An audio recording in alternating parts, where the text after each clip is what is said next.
Our next true ghost story. Case 2. The Curse of the Mummy's Bone. Sir Alexander never understood why his wife, Zela, stole the bone. The year was 1936. The Setons were having a pleasant enough vacation in Egypt, seeing all the sights popular with tourists, the Great Pyramids, the Sphinx, the ancient ruins of the temples. And then one day, their guide took them to a secret mummy's tomb not yet open to the public. The tomb was buried deep in the earth, and the air smelled stale and musty, as Abdul led the couple down the crumbling stone steps. "There are many here," the guide whispered, "but I will show you one that is special. She is my favorite." The guide led the Setons to a stone slab. Sir Alexander felt a chill as his eyes grew accustomed to the dark. Lying before him on the ancient stone was the body of a young woman. She was partially wrapped in a rotting shroud. Sir Alexander stared in horror at the mummy for a moment, then turned to go. He was eager to get back to the fresh air outside. "Thank you, Abdul," he said, and started back up the stairs to the sunshine. Abdul and Zela followed Sir Alexander up the steps, but when they reached the top, Zela touched Sir Alexander's arm. "Just one more look," she said. "Wait for me." And she hurried back down into the tomb. Back in their hotel room, Sir Alexander was shocked when Zela showed him the small, heart-shaped bone from the mummy's spine. "I stole it," she whispered. "I wanted a souvenir." It was when Sir Alexander and Zela returned to their home in Edinburgh, Scotland, that the curse seemed to begin. They were saying goodnight to their dinner guests. Everyone had enjoyed the party, especially the stories about the Setons' trip and Zela's theft of the bone. Sir Alexander had put the bone on display in a glass case in the dining room, and everyone had laughed when Zela told the story of sneaking back down into the tomb. Sir Alexander was shaking hands with the last of the guests when suddenly he heard a loud crash over his head. He jumped back, and a huge piece of the stone roof crashed to the ground beside him. Had it struck him, he would have been killed on the spot. Sir Alexander tried to put the incident out of his mind. After all, he thought, it had been a windy night, and accidents happen. Still, something about the evening made him uneasy. Then the noises began. Miss Clark, the Seton's nanny, heard them first. Crashes and bangings coming from the dining room a few nights after the party.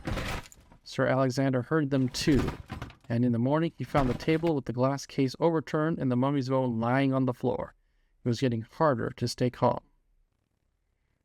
"Yes, uncle, I saw it last night when I came down to the laboratory, a funny-dressed person going up the stairs.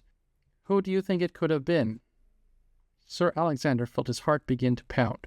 He had almost grown used to the noises. They had been going on for nearly a month, but no one had seen a ghost, until now. Could the strange clothing his nephew described be a mummy's shroud? I don't know who it was," he said to the boy, "but I'm sure it's nothing to worry about. Run out now, play." Sir Alexander sat staring at the bone in its glass case. He had moved it upstairs to his study, locked all the doors and windows, and now he was waiting for something to happen. The clock struck midnight, and still Sir Alexander waited. Everything was quiet. Sir Alexander began to feel a little foolish. But still he sat, waiting. The clock struck 1. Finally, Sir Alexander rose from his chair. He walked over to the mahogany table and looked down at the bone. "This is ridiculous," he thought. The bone was just that. A bone, a little piece of a dead person's skeleton. It wasn't haunted, and ghosts existed only in the imaginations of little boys. He decided to lock up the room and go to bed. Sir Alexander had been asleep only a few minutes when Zela woke him with her shouting. "Alexander!" she cried. "Alexander, wake up! Someone is in there. I heard them. Wake up!" Miss Clark met the couple in the hall. "Did you hear it, sir?" she asked as they ran down the corridor toward the study.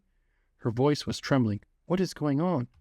Sir Alexander pushed the nanny aside, and taking his pistol from his robe, he unlocked the door and swung it open.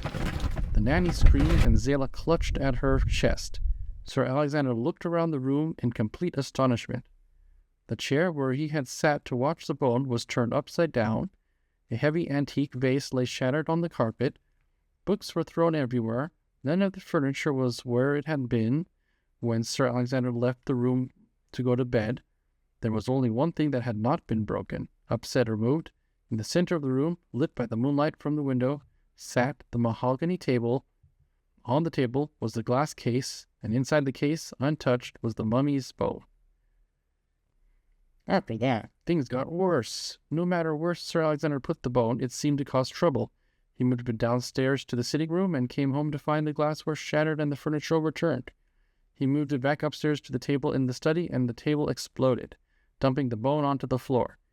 He moved it to a table in the dining room, and during a dinner party, that table hurled itself across the room and smashed into the opposite wall. 2 women fainted, and the party was ruined. He loaned the bone to a newspaper reporter, and 2 weeks later the reporter fell terribly ill and had to be rushed to the hospital for emergency surgery. Sir Alexander decided he had had enough.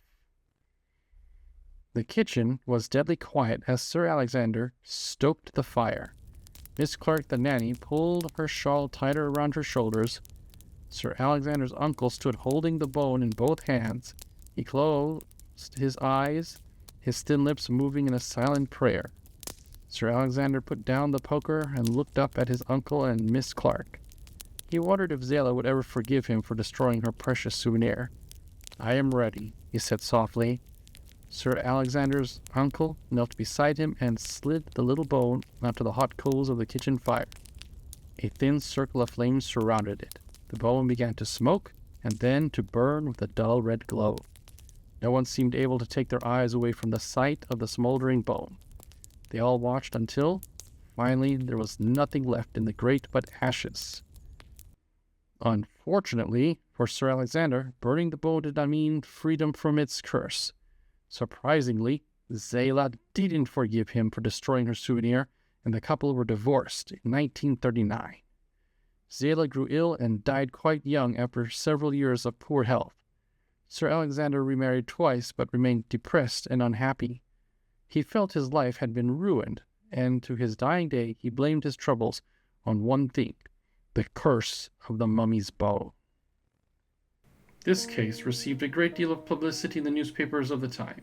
It was investigated by the Edinburgh Psychic College, and Sir Alexander even attended one of their meetings to answer questions and report on the strange things that were taking place in his home. Some of the newspapers claimed the Setons were the victims of an ancient Egyptian curse and printed letters from readers advising them on how to free themselves from the mummy's power.